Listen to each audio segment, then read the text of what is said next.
Hey! Hi. We're doing this trip thing. We are. Why? No, it's great. It's been great. It's month 1. Yes. We're in state 1. Yes. Destination 2. What happened? Why? Well, we were trying to book for a whole month and keep it under a certain price point near the beach. And we just didn't move fast enough. Did you just throw the beach under the bus? Yeah. Wow. Well, we didn't move fast enough on this destination, so we ended up kind of splitting it between 2. Which 2? First we were in Panama City, and now we are in Destin. Which one has a better beach? Panama City, which was not the one that we'd planned to go to. Like, we were going to be here for the whole month. Here is... Destin. We're having a good time. And I really enjoy looking for seashells, and there is really no seashells to be found here. There's a lot of, like, clams and snails, but not... You picked up a giant snail slug thing. Yeah, I did. That was something. Everything just buries itself under the sand, and there's not really seashells to be found. Okay. Overall, do you feel like we were doing this thing yet? No. No. You don't feel like we're traveling yet? It's been kind of just like a really long vacation. We've been working. Yes, hard. We have been. I had like a whole conference this whole entire week, which was... Kicked me out into the patio? Yeah, into the cold, because, warm Florida, it's been like 30-some degrees. I think it's like 40 right now. Yeah, not the most toasty. What else? What would you already like to change? I would like more co-working spaces. Okay, all right, let's back up. Why more co-working? Because Okay. co-working wasn't part of the plan. No. I mean, it was if we'd gone to Europe. That was kind of... Okay. If it had been. But once we turned U.S. side, to keep it cost effective, we've been trying to find places to stay at that has good internet. Well, in the process of communicating with our first host, we were waiting to hear back internet speeds, and then the date came to pay, and we still hadn't heard back. So we proceeded with caution. Convenient. Yeah. And I looked up co-working spaces just in case, and... Did you look at the prices then, or you... Okay. Yeah, I did. I had my eye on a particular one, and sure enough, we got there the first day, and it was pretty bad.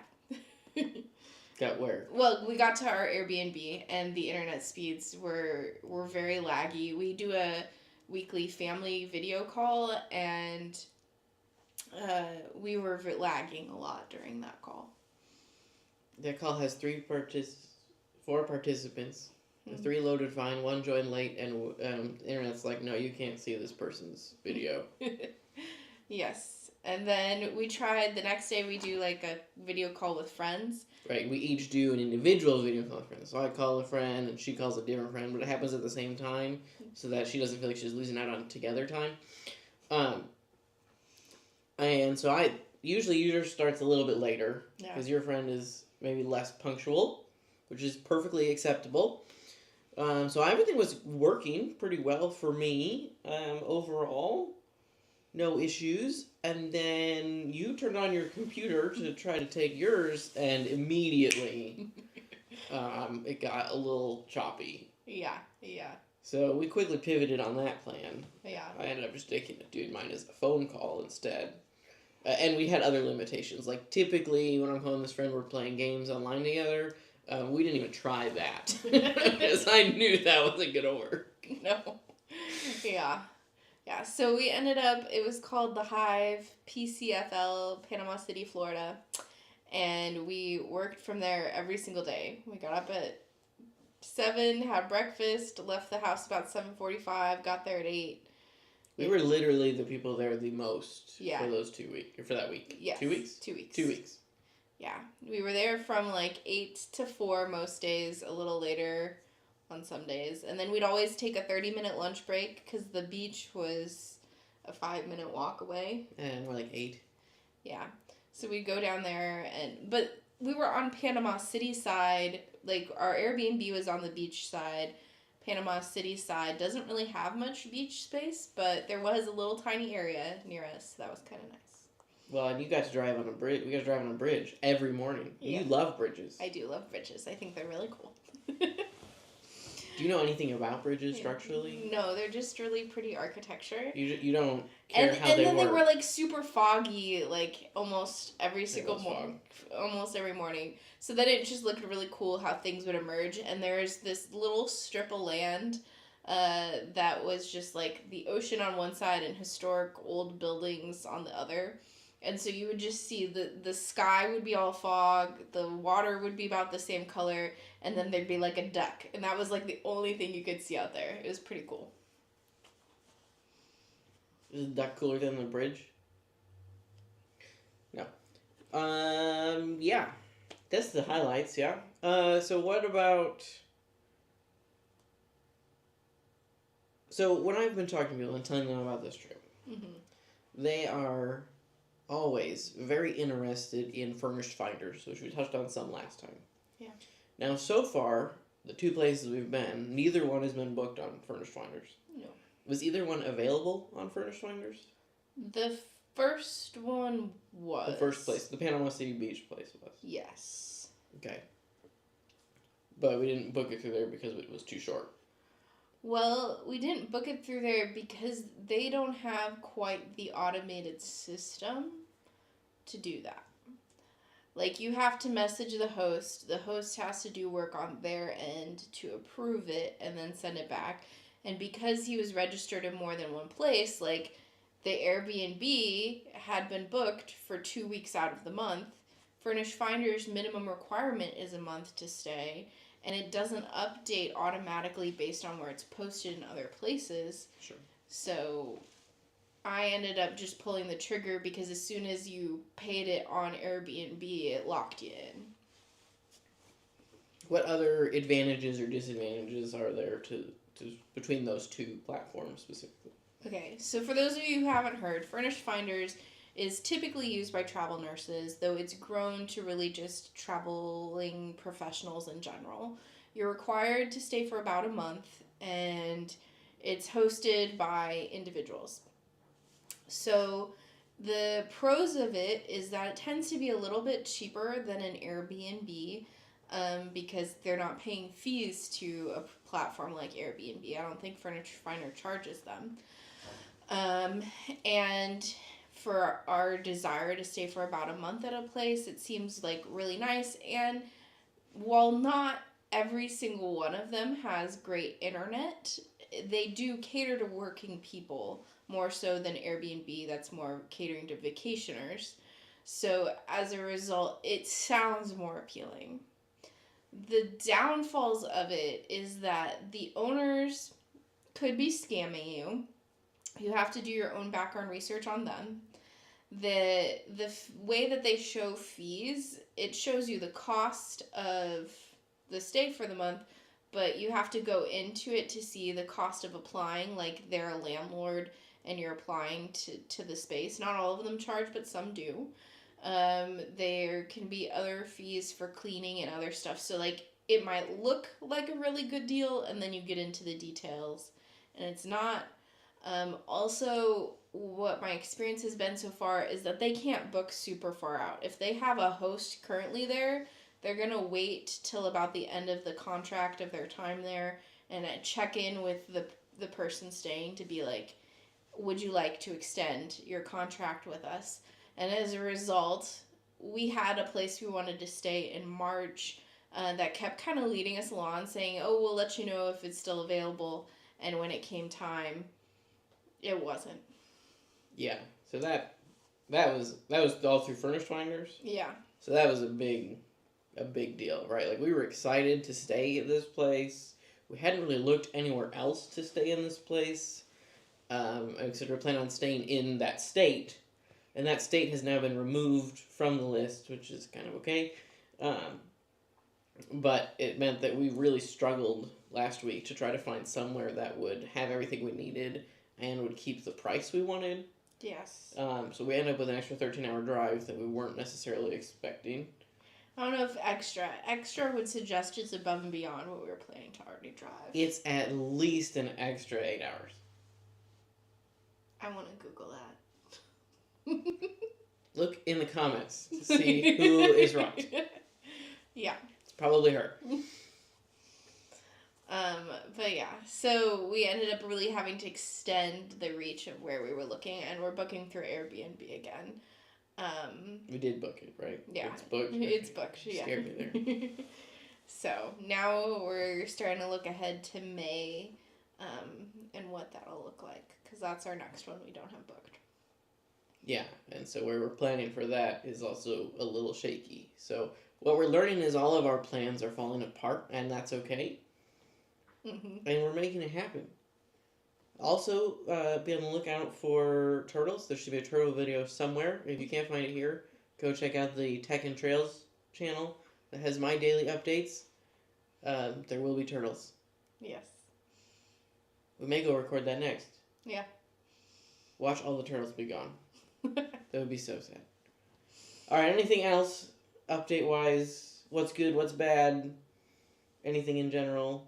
We bought beach chairs. We did buy. We managed to fit them into the car. Like, literally the first day of this trip, I went on Facebook Marketplace and bought some used beach chairs. You do have a Facebook Marketplace addiction. I thought moving around would help that, and you proved me wrong very quickly. Yes. I wouldn't agree with the addiction part. I just think that it's sometimes wise to, like, if we can spend less. And we don't need it in perfect brand new condition.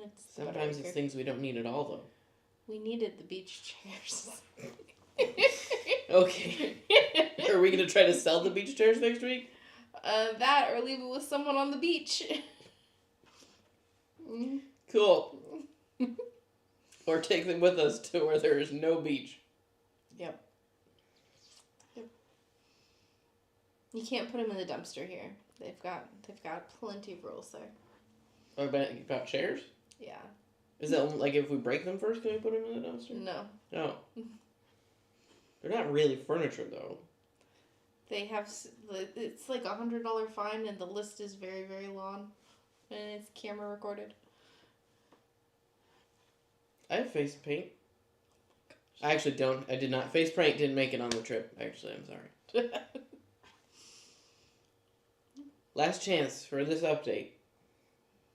How has been working remotely been for you? It's been mostly fine. The Hive got a little weird, just because I've been taking so many meetings, and so like some of them I just took in the more open public space, and that was fine. No one verbally complained. I would check in with Sarah and be like, "Was I too loud?" And she would pretty much always say yes. You get really excited, and you get really loud when you I get really passionate about certain topics at work. Yeah. Especially when we talk about non-work related things. Yeah. Overall, it's been good. It was a struggle having to commute somewhere, because it's one of those things that I thought we were going to not have to do. And so we were losing probably 40 minutes every day. Yeah, less beach time. Which was 40 minutes of beach time, clearly. So that was tricky. But it worked. What do you got? Sunburn. Oh, yeah. You can get sunburn when it's cloudy. Yes. Also, the clouds, you can't expect the clouds to last, is the real problem. That too. You got very sunburned. Yes. We went to Shell Island, which if you like seashells, I really recommend. Also, if you like seashells, don't come to Destin. Also that. But it was a really beautiful place. Huge seashells, the size of the palm of my hand or larger, and they're just everywhere. So we had a lot of fun walking around, but it was really, really cold that day and really, really cloudy. So I took off. It was raining, actually, when we got there. Yeah. We got on the boat to get to Shell Island, the little ferry. It was drizzling. It was barely raining. Yeah. But it was technically raining. Yeah. So I didn't think to put any sunscreen on, and then about an hour down the beach from where we set up all of our stuff, I realized the sun had come out, and I probably should have put sunscreen on. And then I still looked okay when we left. I think it was just that we didn't notice when we left, because everything that was visible was all burned equally. It wasn't until you could see the lines. Yeah. You were in a tank top. I was wearing a tank top. My whole entire face and ears have peeled. I learned that apple cider vinegar and water is the solution. I've been doing a lot of like holistic... Like drinking them? No, holistic and health things. So if you can, you take a bath and put like a cup of apple cider vinegar in there and like soak your skin. If not, we use like a spray bottle because our Airbnb only has a shower, and just sprayed it all over my skin, all over my face. And the next day my skin was a much like less red complexion. I still obviously peeled the next day, but you do the apple cider vinegar and then take an aloe plant, which you can just buy the leaves in the store. I didn't know that was a thing, and rub that on my skin, and that was really helpful. You gotta cut the plant first. Yeah. Don't. It's kind of like a saw. It's got big spikes on it. Yeah. Don't rub that on your skin. No. So. All right. There we are. There's an update. Nothing crazy. For fun, we're going to the beach. For work, we're doing our work things. It's a lot of work things. It's a lot of beach time. Next month we'll be somewhere else that probably won't have a beach, although maybe Sarah will manage a way to find a beach. We have connections in the state, and they invited us to the beach, so... Convenient. Yep. All right. Look for another update at some point. Also, we haven't recorded yet, but we're doing a live Q&A, and I think your plan is to use that as another video, too. So if you want live updates, because again, by the time you see this, it's been a month at least. If you want to know more live while it's happening, then you got to go get on the wait list, try to get into Christian Travelers Network, the platform. Mm-hmm. Get into the platform, join the community. It'll be a good time. Yeah. Come ask questions. Yeah. All right. Bye. Oh, is there a thing we say? Oh. Safe travels and God bless.